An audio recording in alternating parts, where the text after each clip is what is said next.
Hello there. Could you step a little closer, please? Thank you. I am James Thomson. I was born in Turbolton, a few miles from here, on the 29th of March, 1889. My father was a coal miner called John, and my mother was a servant called Jeanie. I was their first child, but they had 8 more after me. When I was still a wee boy, we moved to Whitlets, where, like many others, I went to school. Like every boy in Whitlets, I left school at 13 and went straight to the mines.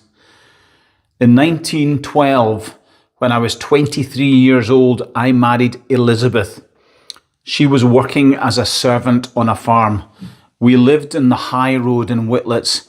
A year later, we had a wee boy who we called John. When the war started, I didn't enlist straight away. I was married with a new baby. After a year, though, I had second thoughts. So in 1915, in June, I joined the Gordon Highlanders.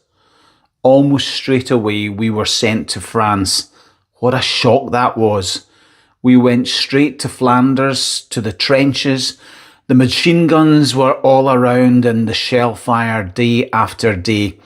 Mud and dust everywhere. To make it worse, I had terrible breathing problems. I don't know if my lungs had been damaged by my time down the mines, but I couldn't breathe properly. Eventually, on the 23rd of December, I was diagnosed with pleurisy and sent across to England for treatment. That was a joke. 5 days later, I was back in the trenches. We got leave in March 1916. I went home to Whitlets to be with Elizabeth and John. I hadn't seen them for 9 months. I was supposed to report back on the 13th of March, but I couldn't face it. Eventually, Elizabeth persuaded me to report back before I got into worse trouble. I went back on the 25th of April, about 6 weeks late.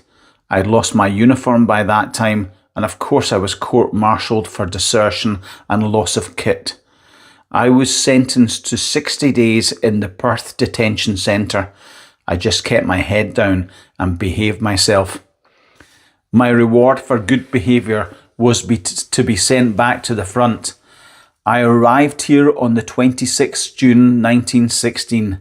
The Battle of the Somme was just about to start. Well, 7 weeks later, it was still slogging on.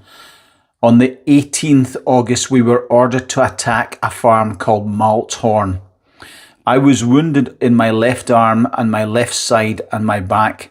I was taken to the casualty clearing station, and on the 21st of August, 1916, I died of my wounds. I was 27 years old. I am buried at La Nouvelle British Cemetery in France, and my name is inscribed in the War Memorial in Whitlets.